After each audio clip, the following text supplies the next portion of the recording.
नमस्कार। आज हम एक ऐसे विचार के जन्म और विकास की कहानी सुनेंगे जिसने देखते ही देखते पूरे यूरोप का नक्शा ही बदल दिया। वो विचार जिसने सदियों पुराने साम्राज्यों को गिराकर राष्ट्र राज्यों को जन्म दिया। ये सफर है राष्ट्रवाद के उदय का। हमारी कहानी की शुरुआत होती है 1848 की एक पेंटिंग से। इसे बनाया था फ्रांसीसी कलाकार फ्रेडरिक सोर्यू ने। ये बस एक तस्वीर नहीं बल्कि एक सपना है। एक ऐसी दुनिया का सपना जहां कोई राजा नहीं, कोई साम्राज्य नहीं, बल्कि आजाद देशों के लोग एक साथ मिलकर रह रहे हैं। उस दौर के हिसाब से ये एक यूटोपियन सोच थी, मतलब एक ऐसा आदर्श समाज जो शायद कभी हकीकत न बन पाए। चलिए इस पेंटिंग को थोड़ा और गौर से देखते हैं। स्टैच्यू ऑफ लिबर्टी के एक हाथ में ज्ञान की मशाल है तो दूसरे में इंसानी अधिकारों का चार्टर। जमीन पर देखिए, राजाओं के टूटे हुए ताज बिखरे पड़े हैं जो राजशाही के खात्मे का साफ ऐलान कर रहे हैं। अलग अलग देशों के लोग अपने अपने झंडे लिए एक लंबी कतार में आगे बढ़ रहे हैं और ऊपर आसमान से देवदूत ये सब देख रहे हैं, मानो कह रहे हो कि दुनिया के सभी राष्ट्रों में भाईचारा बना रहे। तो ये सपना हकीकत कैसे बना, इस पूरे सफर को हम 4 पड़ावों में समझेंगे। सबसे पहले वो फ्रांसीसी चिंगारी जिसने इस आग को हवा दी। फिर आएगी नेपोलियन की 2-धारी तलवार की कहानी। उसके बाद देखेंगे कि कैसे साम्राज्यों ने पलटवार किया और आखिर में जानेंगे कि कैसे जनता का विद्रोह एक ऐसी ताकत बन गया जिसे कोई रोक नहीं सका। तो ये सपना हकीकत में कैसे बदला, इसकी पहली जबरदस्त कोशिश हुई 1789 में फ्रांस की क्रांति के साथ। ये वो पल था जब राष्ट्र का आइडिया सिर्फ किताबों और सपनों से निकलकर सच में जमीन पर उतर आया था। एक राष्ट्र को बनाने के लिए क्रांतिकारियों ने हर चीज बदल डाली। सबसे पहले सत्ता राजा के हाथ से छीनकर आम नागरिकों को सौंप दी गई। देश की पहचान के लिए शाही झंडे को हटाकर नया तिरंगा लाया गया। एकता की भावना जगाने के लिए फ्रेंच को राष्ट्रभाषा बनाया गया और एक नेशनल असेंबली चुनी गई। और तो और व्यापार को आसान बनाने के लिए देश के अंदर लगने वाले सारे कस्टम टैक्स खत्म कर दिए गए। और फिर इस कहानी में एंट्री होती है नेपोलियन बोनापार्ट की, एक बहुत ही दिलचस्प किरदार। उसने एक तरफ तो फ्रांस में लोकतंत्र को खत्म कर दिया, लेकिन कमाल की बात यह है कि उसी ने क्रांति के विचारों को तलवार के दम पर पूरे यूरोप में फैलाया। ये पूरा दौर इन 3 तारीखों के इर्द गिर्द घूमता है। 1789 जब क्रांति की आग भड़की, 1799 जब नेपोलियन पावर में आया और 1815 जब वाटरलू की लड़ाई ने उसके राज का अंत कर दिया। तो सवाल ये उठता है कि नेपोलियन आखिर था कौन? एक सुधारक जिसने यूरोप को मॉडर्न कानून दिए, या एक तानाशाह जिसने लोगों से उनकी आजादी ही छीन ली? उस वक्त पूरे यूरोप में लोग इसी दुविधा में थे। देखिए, एक तरफ नेपोलियन ने 1804 का मशहूर सिविल कोड लागू किया। इसने कानून के सामने सबको बराबर कर दिया और सामंती सिस्टम को खत्म किया।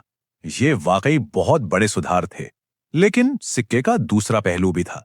उसने लोगों से राजनीतिक आजादी छीन ली, टैक्स बढ़ा दिए, मीडिया पर सेंसरशिप लगा दी और अपनी सेना में लोगों की जबरदस्ती भर्ती की ताकि वो पूरे यूरोप को जीत सके।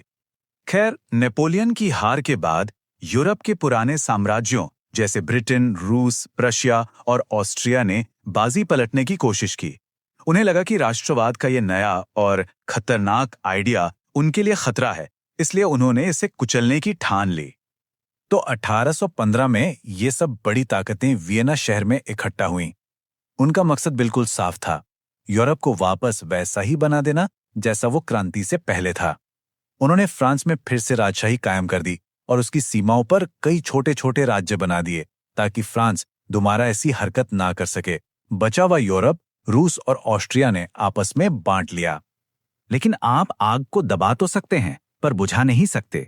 इस रूढ़िवादी व्यवस्था के डर से राष्ट्रवाद की लौ बुझी नहीं बल्कि जमीन के नीचे सुलगने लगी। अब उदारवादी राष्ट्रवादियों ने छिपकर सीक्रेट सोसाइटियां बनाकर अपनी लड़ाई जारी रखी। और इस अंडरग्राउंड लड़ाई का सबसे बड़ा चेहरा थे ग्यूसेप मजीनी। वो एक इतालवी क्रांतिकारी थे जिन्होंने यंग इटली और यंग यूरोप जैसे गुप्त संगठन बनाए। उनका एक ही सपना था, एक ही लक्ष्य था, बिखरे हुए इटली को एक करना। लेकिन इस विचार को कब तक दबाया जा सकता था? राष्ट्रवाद की भावना क्रांतियों, सांस्कृतिक आंदोलनों और लोगों की आर्थिक मुश्किलों के जरिए एक बार फिर और इस बार पहले से ज्यादा जोर से भड़क उठी। इस नई लहर को नाम दिया गया उदारवादी राष्ट्रवाद। ये आवाज थी उस नए पढ़े लिखे मिडिल क्लास की जो अब चुप नहीं बैठने वाला था। उनकी मांगें साफ थीं, राजशाही खत्म हो, सरकार जनता की मर्जी से बने, देश का एक संविधान हो और सबको व्यक्तिगत आजादी मिले। आर्थिक तौर पर वो चाहते थे कि बाजार आजाद हों और सरकार बेवजह के टैक्स लगाना बंद करे। और इन मांगों का असर सीधा सड़कों पर दिखा। 1830 से 1848 के बीच यूरोप में क्रांतियों की झड़ी लग गई। फ्रांस में एक बार फिर राजा को गद्दी से उतार दिया गया। बेल्जियम नीदरलैंड से अलग होकर एक आजाद देश बन गया और एक लंबे आजादी के संघर्ष के बाद ग्रीस ने भी ऑटोमन साम्राज्य से अपनी स्वतंत्रता हासिल कर ही ली। लेकिन ये विद्रोह सिर्फ बड़े बड़े विचारों का नहीं था, ये पेट की आग का भी था। उस वक्त यूरोप की आबादी तेजी से बढ़ रही थी, लेकिन नौकरियां नहीं थी। लोग गांव छोड़कर शहरों की गंदी बस्तियों में रहने को मजबूर थे। इंग्लैंड की फैक्ट्रियों से आने वाले सस्ते माल ने छोटे कारीगरों का काम ठप कर दिया था। ऊपर से फसल खराब होने से खाने पीने की चीजें इतनी महंगी हो गईं कि आम आदमी का जीना मुश्किल हो गया। इन्हीं सब वजहों ने मिलकर 1848 में पेरिस की सड़कों पर एक भयानक विद्रोह को जन्म दिया। राष्ट्रवाद सिर्फ राजनीति और लड़ाइयों से ही नहीं बनप रहा था, एक और क्रांति चल रही थी, जो थी संस्कृति की क्रांति। इसे कहते हैं रोमांटिसिज्म। इस आंदोलन का मानना था कि एक राष्ट्र की असली पहचान युद्ध में नहीं, बल्कि उसकी कला, कविता, लोक कथाओं और संगीत में होती है। जैसा कि जर्मन दार्शनिक योहान गॉटफ्रीड हर्डन ने कहा था कि किसी भी देश की सच्ची संस्कृति उसके राजा महाराजाओं के महलों में नहीं, बल्कि उसके आम लोगों के बीच मिलती है। ये विचार कि एक राष्ट्र की आत्मा उसके लोक गीतों और लोक कथाओं में बसती है, बहुत शक्तिशाली साबित हुआ। इसका एक जबरदस्त उदाहरण पोलैंड में देखने को मिलता है। जब रूस ने पोलैंड पर कब्जा करके उन पर रूसी भाषा थोपने की कोशिश की, तो पोलिश लोगों ने अपनी भाषा को ही प्रतिरोध का हथियार बना लिया। वो चर्चों में और छिप छिप कर अपनी भाषा का इस्तेमाल करते रहे और इस तरह पोलिश भाषा उनकी राष्ट्रीय पहचान का सबसे बड़ा प्रतीक बन गई। तो चलिए अब वापस चलते हैं 1848 के पेरिस विद्रोह पर। इसका अंजाम क्या हुआ? राजा को देश छोड़कर भागना पड़ा। फ्रांस एक बार फिर गणतंत्र घोषित हुआ और सभी वयस्क पुरुषों को वोट देने का अधिकार दे दिया गया। इतना ही नहीं, लोगों को काम का अधिकार भी दिया गया। तो ये पूरी कहानी हमें एक बहुत बड़े सवाल पर लाके खड़ा कर देती है। आखिर वो क्या चीज है जो एक राष्ट्र को सच में एक साथ बांध कर रखती है? क्या वो सिर्फ एक झंडा और एक नक्शा है, या फिर नेपोलियन के कोड जैसा कोई कानून, या फिर वो एक साझा कहानी, एक भाषा और एक संस्कृति है जो लोगों को एक दूसरे से जोड़ती है? शायद इसका जवाब इन सभी के मिश्रण में ही कहीं छिपा है।